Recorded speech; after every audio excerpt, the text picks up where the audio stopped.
আজ তুমি করছো কেন? আমার কাজের দিদি আজকে আসবে না, ছুটি নিয়েছে। ও আজকে তোমার পালা? হ্যাঁ। করো করো। কত কাজ, ঘর মুছবো, ঝুল ঝাড়বো।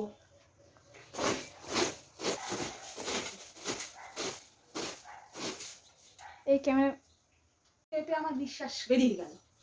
কেউ তো হেল্প করে না, কাজের দিদি যে আসবে না, কেউ একটু করে দেবে, দেবে না, আমার একা করতে হবে। করি।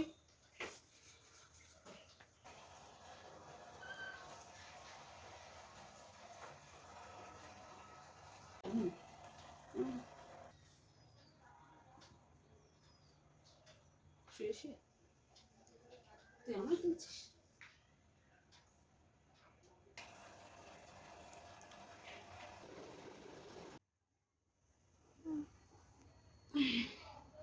আমি কাজ করছি, কাজের দিদি ছুটি দিয়েছে, ওই যে ঘর মুছছি।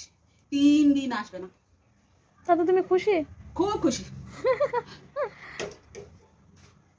মানে এরকম কেউ থাকে? অন্য অন্য জায়গায় হয় কি, কাজে যদি ছুটি নিলে তখন রেগে যায় সবাই, ইনি আবার খুশি হয়ে যাচ্ছে।